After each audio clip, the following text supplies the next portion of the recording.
to use. We are in a position as a university, and this Lee Tower is a demonstration of that position, that we believe that there isn't too much that's going to prohibit or prevent Upper Iowa University from becoming one of the most distinguished in the state, and we like to think among us internally one of the most distinctive in the nation. We are so happy to have you all here to understand, but we're even more proud for those of you who haven't been here for some time to see the beauty of this campus, and for me to just quickly tell a story that Bud related to me this morning in talking with a gentleman from Colorado who happened to occupy a space next to his camper, and the gentleman had come through from Colorado, and Bud stepped out of the camper this morning, and he and the gentleman had a social conversation, and Bud didn't say much about being involved with Upper Iowa, but the gentleman said to him, "Have you ever seen that campus up there?" And Bud said, "Yes, I have." He said, "It's one of the most beautiful campuses I've ever seen." And that's unsolicited testimony about what I think Upper Iowa has become. One of the most beautiful campuses, not only in the state, but I am at a point as its president saying, you know, there are too many campuses that would match what we are now and what we plan to become in the future. It's my privilege to introduce Mr. Jim Day, who represents the Board of Trustees at this dedication ceremony. Jim?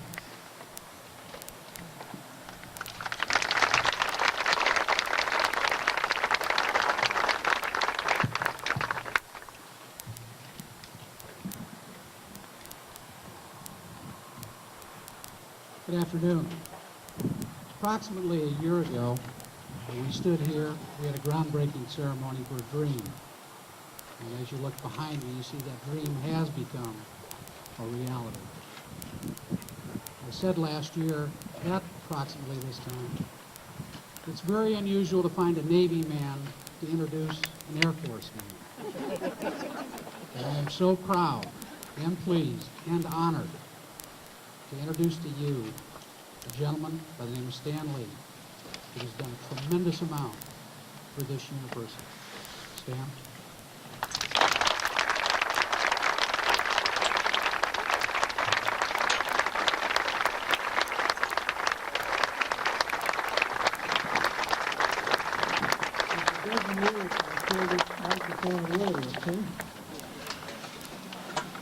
Good afternoon, everyone. Thanks for being here today.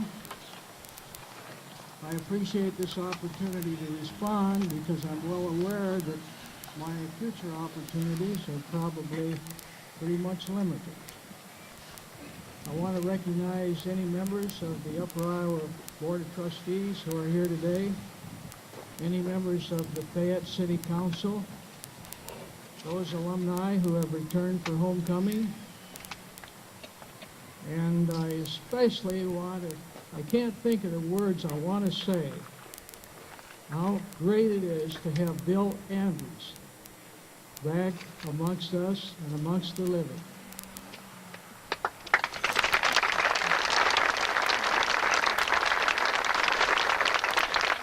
And thanks to Aaron McKay for being here today. Aaron has recently returned from Washington, D.C., where he has been working for Iowa's Senator Grassler.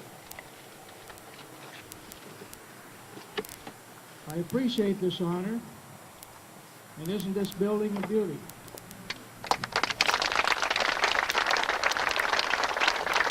And a beautiful Iowa day.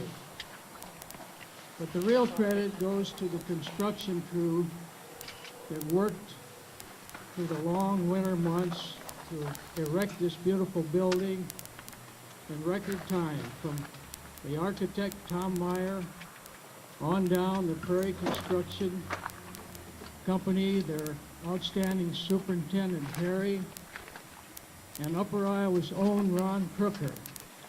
Ron worked night and day on this project. Thank you, Ron.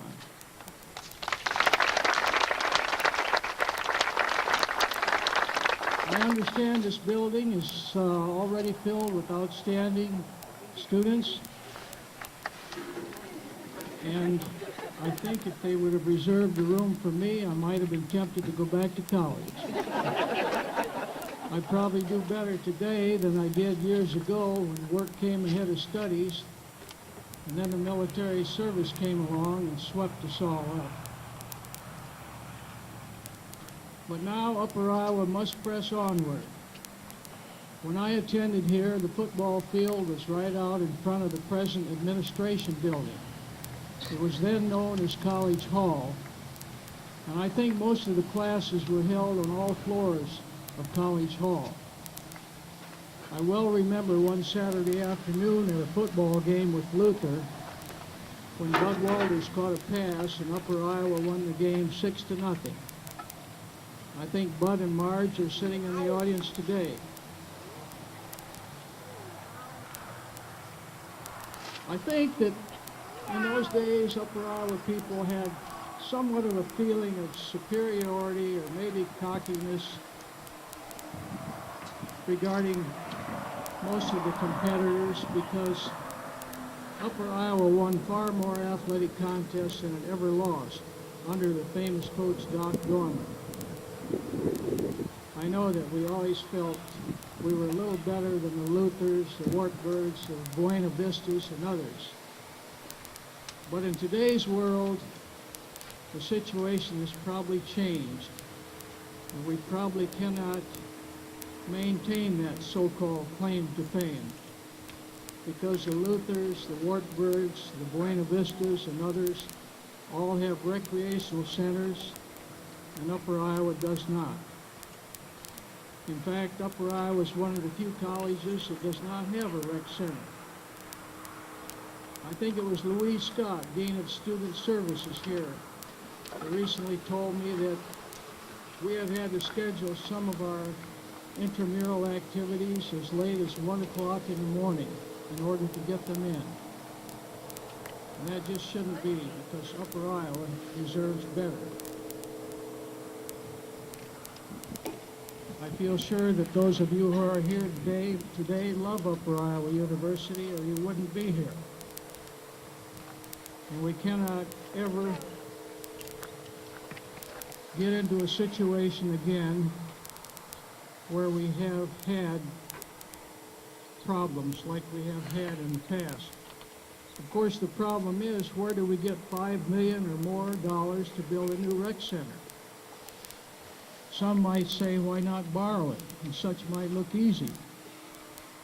A dozen years ago, when our former president, Jim Rocheleau, took the reins here at Upper Iowa, we had, I was told, approximately 100% debt ratio against the planned income. And I think that possibly, as Trustee Church Williams, who is here today, might attest, we were about to turn the key and go out of business. Upper Iowa has never been outstanding in fundraising. But now we have a president who has had extensive experience in fundraising.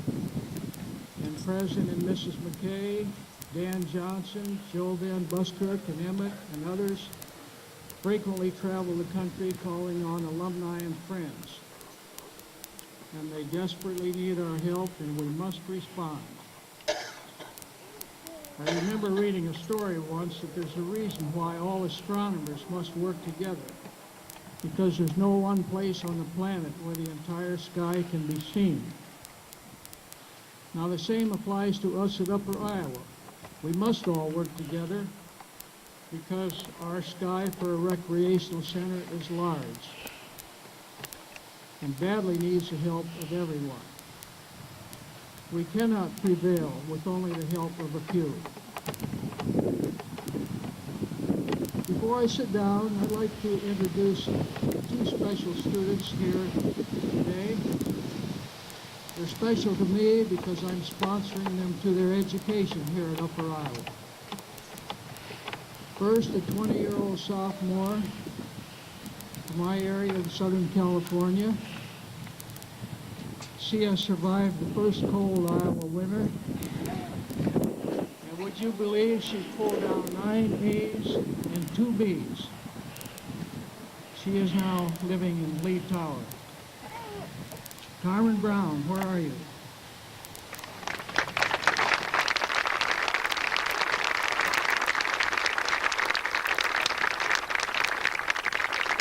Carmen, stay right where you are.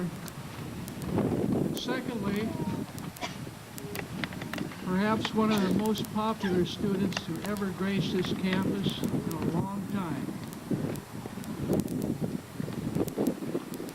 She seems to know everyone on campus and everyone in the town of Fayette.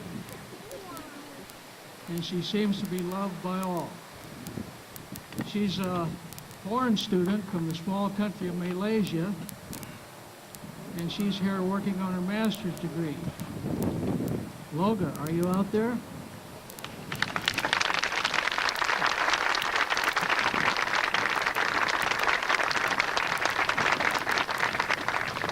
Please forgive me, Loga, because I can't pronounce your last name. Loga lives in the home of a distinguished Fayette citizen, Elma Ains, who has done a lot for Upper Iowa students. Okay, you ladies may sit down if you have a seat. Recently, I took these young ladies to Waterloo to buy them some winter clothes. Where do you think they headed for first? To a store where they each got large, thick, lined, warm winter jackets and snow boots. A wise decision, I thought, and thanks to Louise Scott for going with us on that shopping tour.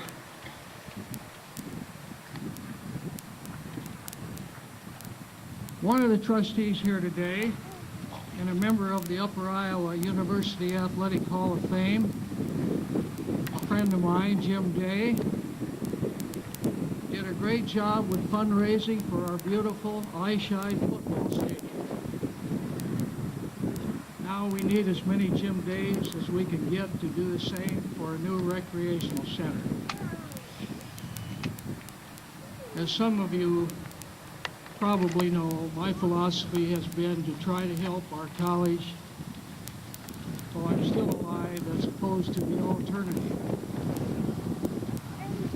So now, President McKay, I'd like to add to your funds already collected for a new rec center a check in the amount of $100,000.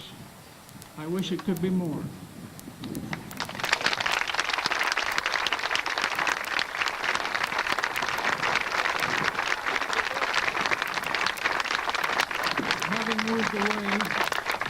Having moved away from the great state of Iowa so many years ago, I'm now saddened to note that so many small towns have faded away and closed down. I cherish my fond memories of Upper Iowa University and this beautiful area. I just hope that Upper Iowa and the great community of Fayette can continue to work together to achieve the goals which all of us so badly need. Thank you for your attention, ladies and gentlemen. I think it demonstrates the commitment that he has made to the university, not only in the scholarship funds that he initially established, but now behind me, the beautiful Lee Tower, and certainly a motivation to others, we hope, to help us build something that many of the students standing around you will testify that isn't nice to have, it's absolutely necessary that we have it here on campus. And what a beginning that is, to be able to talk to people that we have $100,000 toward $5 million, and yet at the same time, they come in checks like that. So thank you very much, Dan, on behalf of the university, and particularly all these young people that we hope will have a chance to enjoy that recreational center very, very soon. Before we finish, I'd like to just generally describe the building and what's in it. We made a special effort in designing Lee Tower to address the needs of young people today in terms of community living. We think it's very important as a university that Lee Tower send the message that there is a community in life. And what the arrangement of Lee Tower does is underscore that very fact. While two women live in a room separate from other women, there is a community atmosphere that we want to encourage. That by design, we are encouraging people to interact with people, to become friends, to enjoy each other's company, and to care about one another. So in that design, there is a philosophy in the building. Also in that, we hope you'll see that we've tried to create an environment of warmth and sensitivity and caring about young people, that it isn't sterile, that it does have in it a sense of purpose, a sense of home. And I want to go on record as thanking Emmett Van Buskirk for the work and effort he put in selecting the artwork that hangs in the halls for the students to enjoy, as well as parents and visitors, that they are coming into a home. Not a sterile environment, but a home. And we intend to keep that atmosphere going throughout the university over the next years, that it isn't a sterile environment, but a home, a community where people learn more than just English or history or psychology. So I do thank you, Emmett, for all of the effort you put in selecting that art.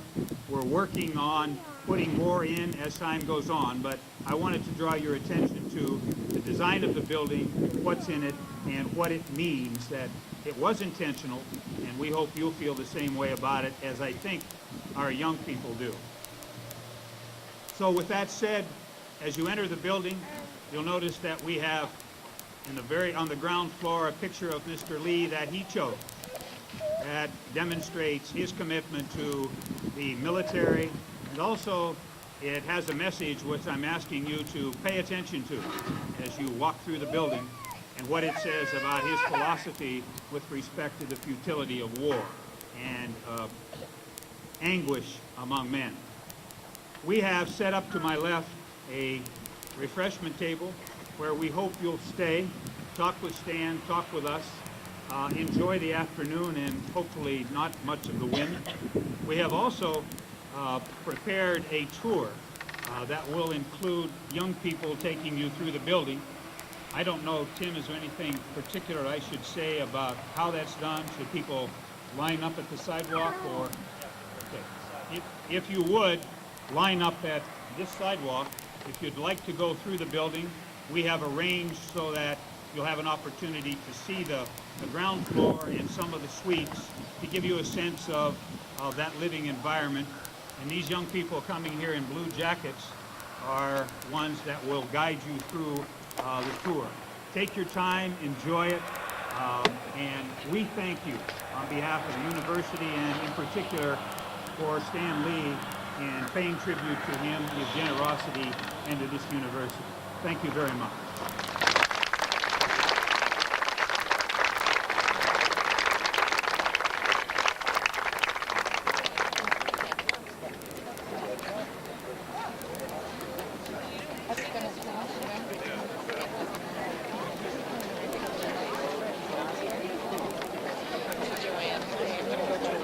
You're not going to tour, are you? No, I've seen it.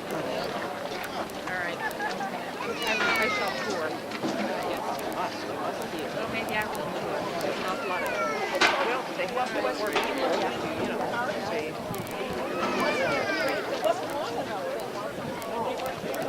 you remember when I had the lunch place downtown, Political Bay? That's where we first put it. They made those up and set in the back. Oh. I didn't know where they came from. Now that you mention it, I remember that. Chuck Middlestadt was doing the writing.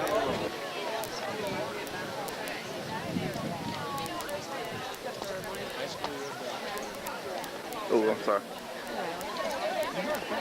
Valley girl. Way to go. You were a Valley girl? I guess I didn't realize that. I always did.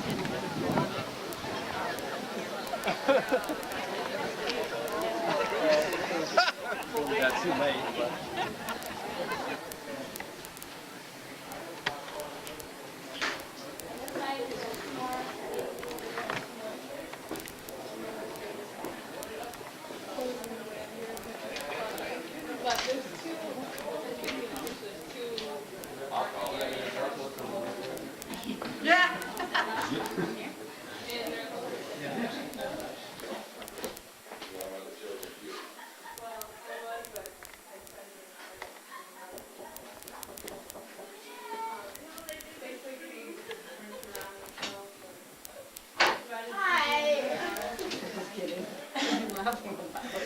It's just got a video camera comes in now. I want to go do my laundry.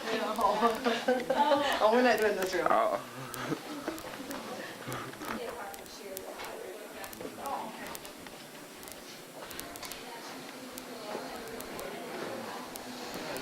Yeah.